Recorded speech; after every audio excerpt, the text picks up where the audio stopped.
Welcome to part 2 of my interesting discussion on how to establish a company's ethical culture. So I want to zoom straight in, and the first group of stakeholder audiences I want us to consider in establishing a company's ethical culture are the customers, because customers really matter to me. I mean, look, sometimes you have companies that can spend millions of dollars in some corporate social responsibility initiative. Millions of dollars.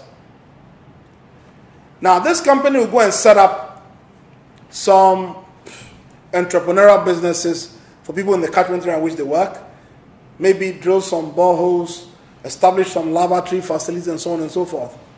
Then the customers they work with, they don't treat them well. They give them poor service. They cause the customers to lose money, sometimes because of late delivery of services. This cannot bode well for the establishment of an ethical culture for any business. Totally inappropriate. You can't be a university or a business school or be an NGO who treats your customers poorly. It's an absolute contradiction in terms. So businesses have a moral contract with their customers to provide an honest product or service at a fair price. And just to borrow from my marketing roots as well, if you pitch a product or service at anybody, usually what you pitch is what is called a unique value proposition. Now, the word unique means special. Now, anytime you arrive at unique, it means that any service accompanying the product or service you render should be service that is unique, not in terms of the physical product alone.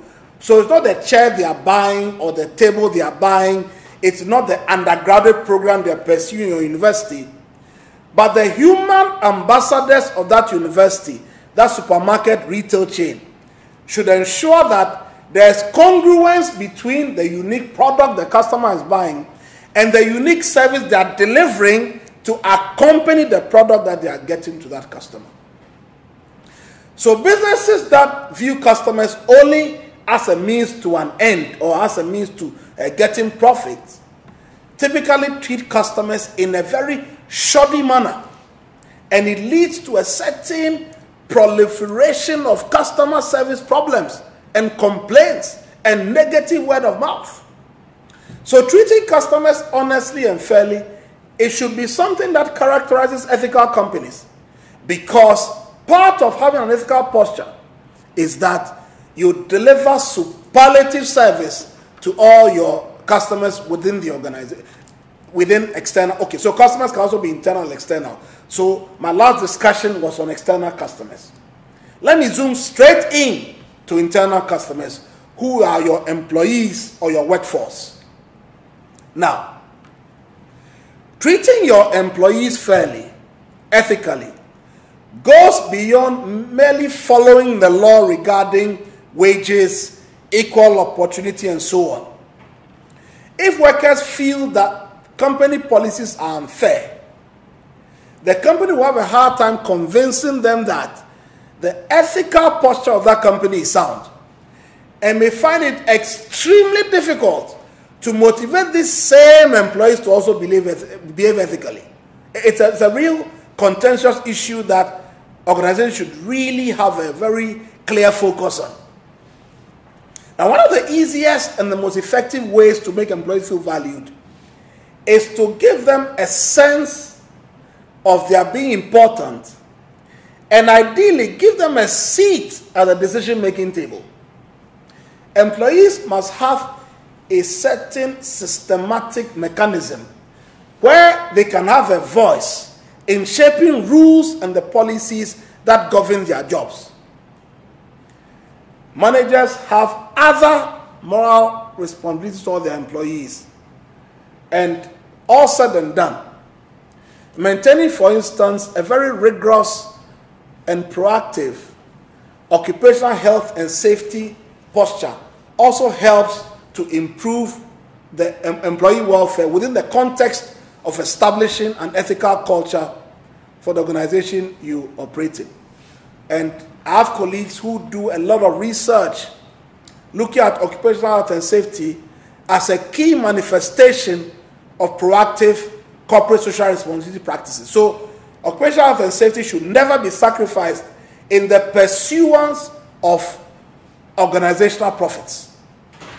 Never put safety ahead of profits, because ethical companies realize that their customers' safety and security is even more paramount than they are making profits. Or at least there should be a balance. You don't make so much profit and create such a hazardous environment for employees to work in that they are always having factory accidents. Some of them are getting maimed. Your hospital bills are increasing and some of them are dying. That is not correct. Because an ethical company is one that takes immediate action to ensure the occupational health and safety of all their customers, all their employees, and identifies safety as an organizational product or offering that can never be compromised. Now, sometimes you can sell automobiles and realize that the automobiles have in a certain batch 40 brake systems. You are mandated to record the automobiles back from the market because you don't want to hope that customers can manage with them. No, it's inappropriate. So customers are made a priority, and concerns of customers must also be made a priority, because a company culture that focuses on delivering excellent customer service helps employees to remember the company's reason for being. I'll repeat it. Companies that focus on delivering superlative customer service, they help employees, the internal customers of that company, to always keep in sharp focus, always remember the company's reason for being, as well as the customer's reasons for being there. So whether you're public sector, third sector, private sector, your internal customers must always remember that the external customers are their reason for being. So customer service doesn't necessarily come naturally. Trust me, I've been working in this area for the last 20 years, and it takes a very deliberate effort to fashion policies, mechanisms, tactical tools, monitor and evaluation frameworks, feedback mechanisms, service blueprints that will lead to a proper service-oriented culture. And trust me, customers who are made priority are very, very good customers, because the kind of positive word of mouth they can render to you can radically change the fortunes of your business.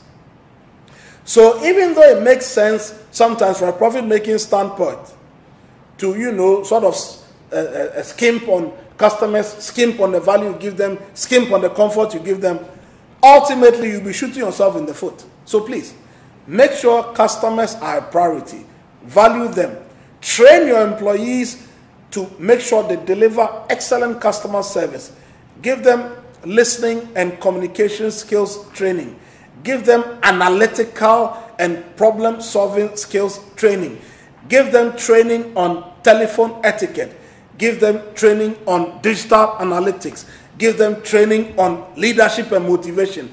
Make sure they are well-rounded to ensure that irrespective of the customer request that comes to them, they are supremely equipped to deliver on whatever the dictates of their customers are. And all said and done, improving the customer experience is part of establishing a company's ethical culture.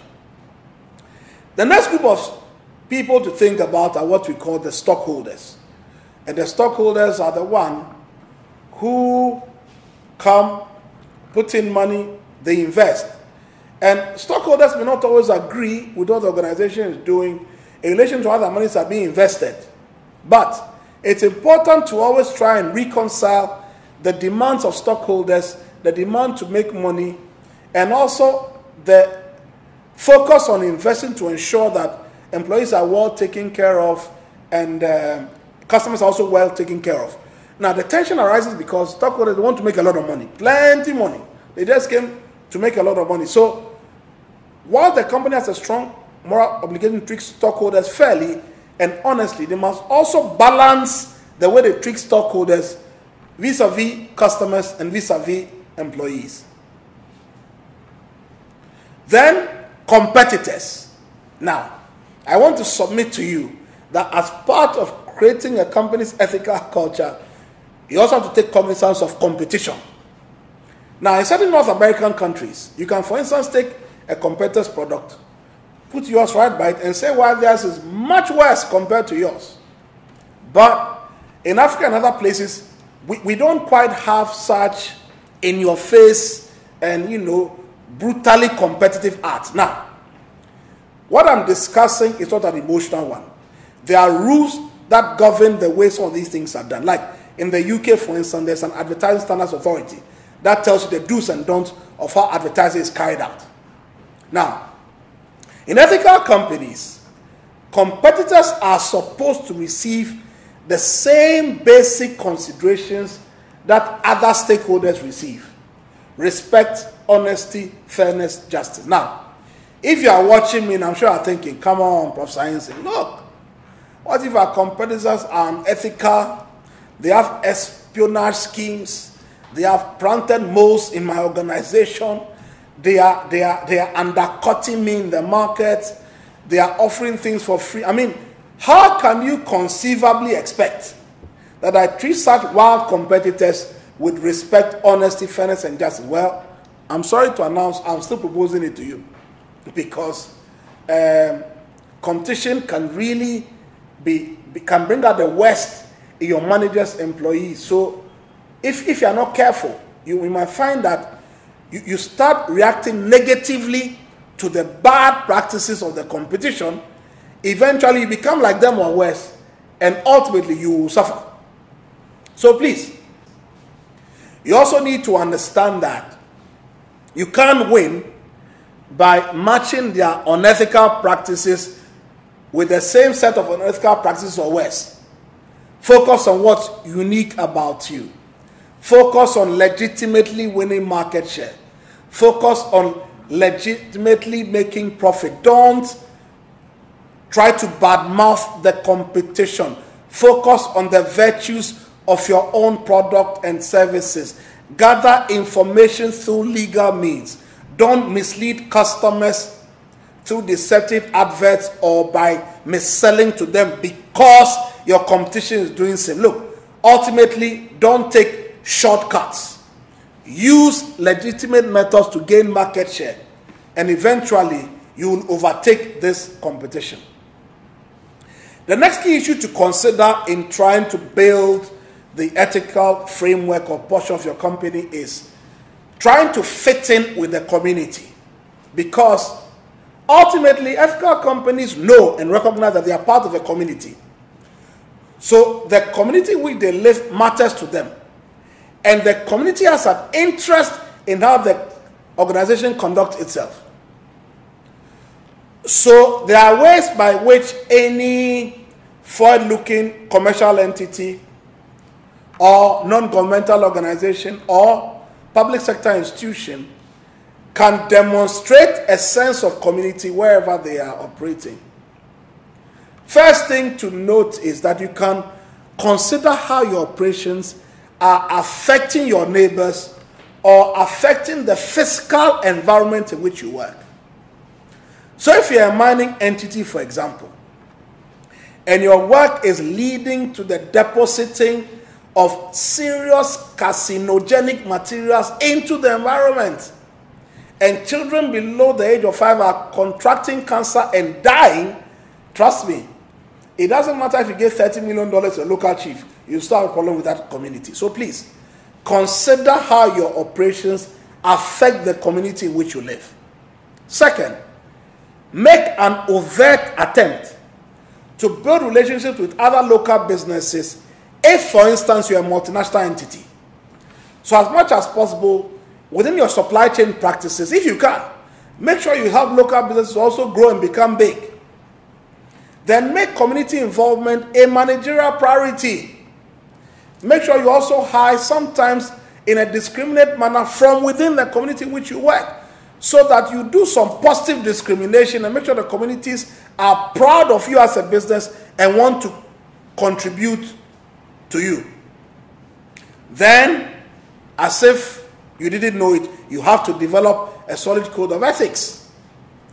where you have written codes, codified, people live up to it, and you can actually mainstream some of the conduct of ethical practices into the performance management regimes of your organization. So you don't just measure employees now on the delivery of quantitative targets alone, but how they've lived the code of ethics within a half-year period or a full-year period should also count towards their evaluation processes and eventual promotion or otherwise. So what should a good code of ethics look like? It must apply to everyone, from the managing director all the way to the shop floor, all the way to the car park. Everybody must adhere to it. It must be consistent. It must be transparent. It must promote accountability. And most importantly, it must keep up with the times. So a good code of ethics should be a living document that's constantly reviewed and made relevant to whichever stage of growth the organization finds itself in. So when you are crafting codes of conduct, you typically would describe it in the context of organizational policies, how we do things around here. But it should always be rooted in the core values of the institution. And a company's code of ethics should go beyond what a company has to do to stay within the law, and should spell out for every employee what they need to do to live up to the company's core values. So the core values are always linked very much to a company's code of ethics. And when you are developing code of ethics, please, as much as possible, get input from all levels of the organization. Ask employees to identify workplace pressures that can compromise the ability to live the values. Do some solid training and make sure there's buy-in from day one, and the buy-in is from the bottom all the way to the top. Then you must also send the right message. Look, sometimes code of ethics are only good because they are communicated. If you put in a fat document that sits in the MD's office, no good will come out of it. So you need to spell it out. You need to make sure that the managers, the senior managers in the institution, become effective walking billboards of the code of ethics, so that there should be no compromise between what the code of ethics is demanding of employees and the way senior managers conduct themselves within the organization. Because if there's a discrepancy between what the MD does and what the code of ethics requires, then what hope does the bank teller have in conducting themselves ethically? We must all walk our talk. From MD to cleaner, we must all walk our talk. So managers should eschew the usage of phrases like, "I don't care how you do it, just get it done." Really? What does that mean? Young lady, 22 and a half years, you give her a 7 million CD deposit target. In 16 days, she's only acquired 200,000 CDs. She comes to you and says, "Boss, I have only 14 days more to reach the 7 million. So just do what you have to do. Just get it done." What does that mean? Get it done, do what you have to do. So that phrases can send conflicting signals between what you represent and what managers are saying. You don't say things like, no matter what you do, you must meet the financial goals. You don't say things like, "Here we don't know anything about compromise. Compromise is not, I don't want any bad news. Just go out there and do what you need to do. Just get the job done." So we need to be careful that there are no discrepancies between what we say and what we expect organizations to do. And make the code of ethics memorable. Look, come on, be innovative about it. Make some danglers. Put them on the floor to the entrance to the organization. Make them screensavers. Make them ringtones. Do something that makes people easily remember the code of ethics. Look, what you remember is what you practice. If you don't remember it, you won't follow it. So try and make the code very, very memorable so people can live it. And then you must review it, like I've alluded to earlier, to make sure it's relevant at all times. And then the relevance is because for most industries, regulations tend to be fluid. In Ghana, for instance, the banking sector is currently under severe turmoil. And the central bank, that's the regulator, is now being compelled to revise all sorts of rules, activate old ones, enforce existing ones, just to keep up with the times. I would expect that banks at this time will also be very careful about the codes of ethics they have and make amendments, improve their compliance mechanisms to ensure that they also keep up with changing times. So for what it's worth, If you want to make your code of ethics typically work, you must have some code of ethics compliance officers, people who will ensure that we are following. You must have representativeness of those who have taken ownership of the code and ensure that it is being enforced at every level of the organization. You must ensure that when issues arise that fall outside the remit of the code of ethics, you quickly reconcile it and ensure that at the next review phase, those issues are factored into how the code is improved. Now, companies that sort of identify and adhere to their core values have an easier time creating a strong ethical culture, both at management level and at all levels of the organization. So managers and employees must be made to implement and continue the behaviors that align with ethical culture by offering the right incentives to those who align and punish those who repeatedly flout these codes of ethics. When I get to this part of my presentation, I can't help but remember 1 Timothy chapter 5 verse 20. The B part says, "Them that sin repeatedly punish openly, that the rest may stand in fear." So those who consistently violate the code of ethics should be punished openly so that a certain arbitrariness is removed and the right incentives are created for those who are aligned, so they are motivated to keep perpetuating the positive actions so that misbehavior is removed from the organization. Companies need to actively design rewards and incentives so that they can motivate employees to live up to the core values established by these companies, and so ethical behavior is rewarded over and over and over again. Now, the simplest way to reward employees for behaving ethically is to offer them praise, write commendation letters to them, and recognize those who are working hard to ensure that the code of ethics are upheld. Now, when you offer recognition, you make the people stand out, you create positive stereotype, you create positive example for others to follow. And people can now not have the code of ethics alone to look at, but they have living examples of how the code of ethics should be working, and they are able to better follow. Those who keep flouting, punish, punish, punish, and in some instances is get rid of them. Because if they show a certain inability to consistently work with your ethical culture, you can remove them from the organization. Because I'm speaking in Africa, speaking from an African context, I need to sort of temper my discussion a little with something that's very common around these parts sometimes. Sometimes people are afraid to live the code of ethics because very senior people are flouting the code of ethics. And therefore they feel like if they point out these anomalous behaviors, they will be victimized instead for insisting that superiors should live by the code of ethics.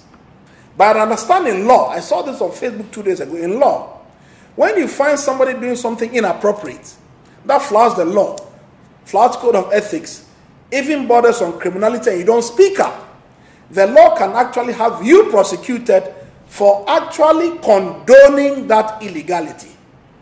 I think senior managers, managing directors, boards of companies must strive hard to create a climate where people feel free to point out anomalies so that a proper system of checks and balances is created. Otherwise, people will be afraid to talk because they're afraid if they speak, they'll be victimized. The point I'm making is that when you condone the flouting of the code of ethics, either because a superior, a peer, or a subordinate is doing something inappropriate, and you don't speak up, you could be punished as severely as those who actually flouted the code of ethics or did things that bordered on criminality. Managers, MDs, boards must strive hard to ensure that they create a climate where people can speak up and therefore create a system of effective checks and balances so people can speak up when there are issues to be discussed without fear of being retaliated against or being victimized. So the message must come from the top down, because ethical leadership is more than just providing a code of ethics or providing an ethical roadmap. You, the CEO, must be transparent, give access to information, keep your promises when you say you would deliver on them. You have to be accountable in good times and bad, and reward performance that promotes an ethical culture. Because ethical leaders, they recognize and reward good behavior, and they take action against those who consistently flout the codes of ethics. Once we're on the issue of the code of ethics, I think that it's very important to also point out that no matter how well crafted the company's code of ethics is, you also need to understand that sometimes mistakes will be made. And when mistakes are made, sometimes apologies are necessary. So you need to understand that apologies can be problematic if they are not handled well. Because you see, just as making a good apology, a genuine apology, can do wonders for a company and its relationship with customers and employees, making a careless or half-hearted apology can also damage your company's reputation. And I can share with you some types of apologies to totally avoid. Let's take, for instance, what is called the non-apology apology. Very, very interesting. Like you are almost showing remorse without admitting any responsibility. Saying things like, well, I am sorry if you think I did something wrong. That's totally ridiculous. How can you tell a frustrated customer of a bank that I am sorry if you think I did something wrong? When it is clear you did something wrong, please avoid such non-apology apologies. The second one is what we call the delayed apology. Sometimes the situation is so bad, you can't wait to apologize 7 days after the fact. So the timeliness of an apology has everything to do with the quality of the apology. The last one is what we call the insincere apology, where it says something as catastrophic like, well, we are sorry, but we ain't going to do anything about it. Like, you can go and bend the sea. We are not going to help you. We are sorry though, but we are not going to do anything about your situation. That is what is called an insincere apology. So while codes of ethics totally matter, whilst you must adhere to them, in cases where you have some kind of customer issues, make sure you render an apology that is useful, but that doesn't lead you to incur any liability for the company you work for.